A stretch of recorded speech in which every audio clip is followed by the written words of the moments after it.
bathed by the reflections of the shimmering Adriatic, and with an old town surrounded by the walls that have withstood centuries of turmoil, the Croatian city of Dubrovnik remains one of Europe's most enduring treasures.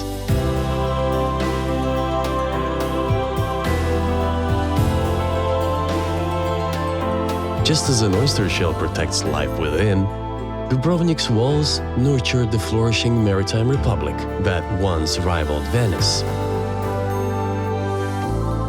For centuries, this city of stone and light has dazzled visitors, none more so than the romantic poet Lord Byron, who named the city the Pearl of the Adriatic.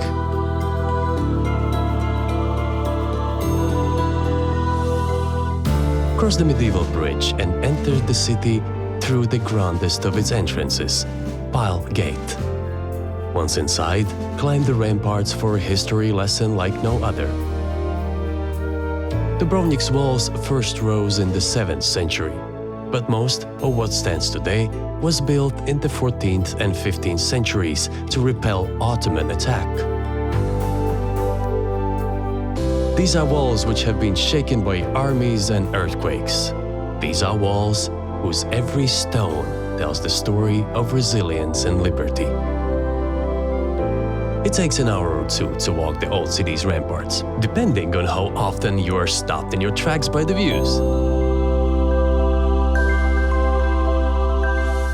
Dubrovnik citizens have always valued harmony, and the sense of order and unity continues today as visitors circle the old town in an anti-clockwise direction. Stop for a while at Fort Bokar and take in the views to Fort Lawrence.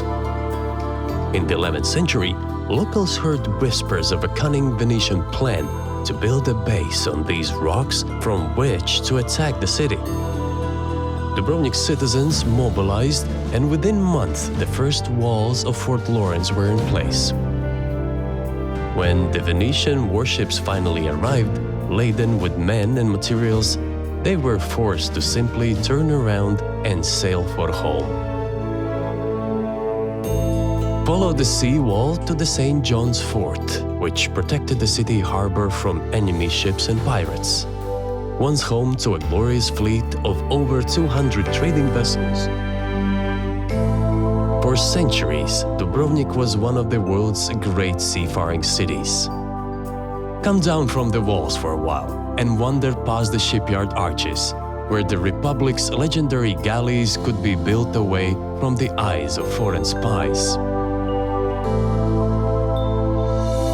Climb the ramparts once again and continue on to Fort Revelin, which offers even more commanding views of the harbor.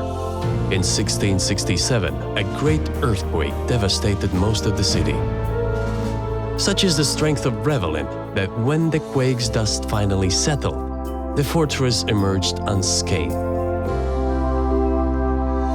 From Revelin, follow the northern wall to the highest point in the city's defenses, Fort Minsetta. During the fort's construction, rock was in such short supply that every visitor to the city was required to bring a stone. This stall created one of the city's most enduring symbols. From the fort's tower, the entire city stretches away like a vision.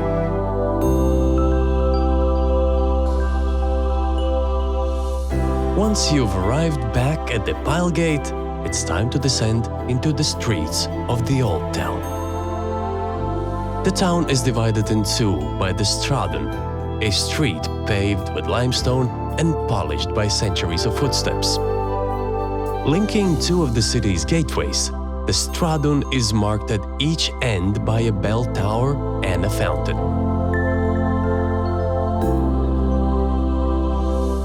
Refresh yourself at Onofrio's fountain and enjoy spring water as pure as when it was first piped here by aqueduct 500 years ago.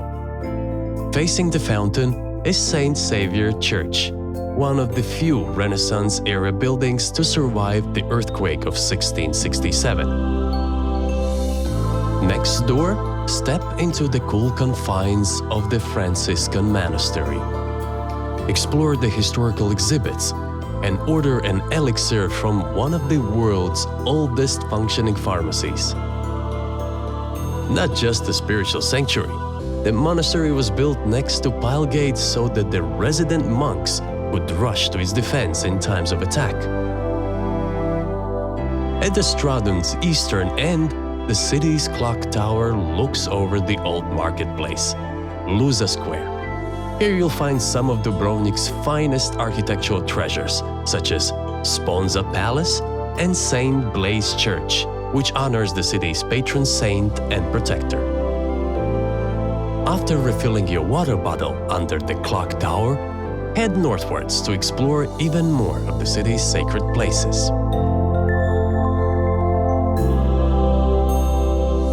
Behind the imposing walls of the Dominican monastery, relax in the quiet interiors of the chapel and admire the religious artworks. Breathe in the lemon-scented air of the cloisters, whose medieval wells supplied the besieged town as Yugoslavian shells rained down during the 1990s Croatian War of Independence. Just to the south of Luza Square rise the massive Corinthian columns and Baroque dome of Dubrovnik's cathedral. While returning from the Third Crusade, the English king Richard the Lionheart was shipwrecked on the nearby island of Lorco. After being cared for by the people of Dubrovnik, the grateful king gifted the city 100,000 ducats to build a church, and the greatest cathedral in the Adriatic was born. When you're finished exploring the old city's architectural highlights, you'll discover endless moments of bliss down the city's alleyways and laneways too. But the city of Dubrovnik isn't just contained to its old town. There's plenty to explore just beyond its walls.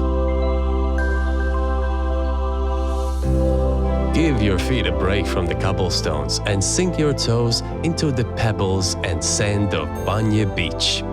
Cool off in the crystal clear waters, or just enjoy the sound of lapping waves as they kiss the sun-drenched Dalmatian coast.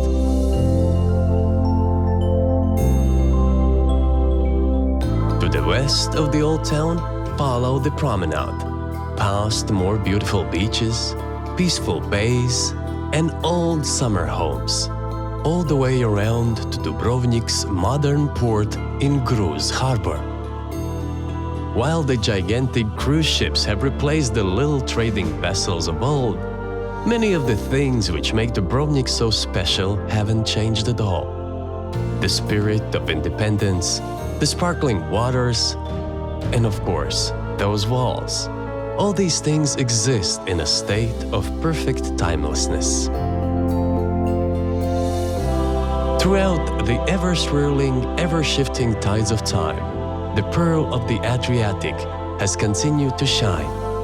Today's Dubrovnik welcomes and enchants all those lucky enough to pass through its gates, just as it has for centuries.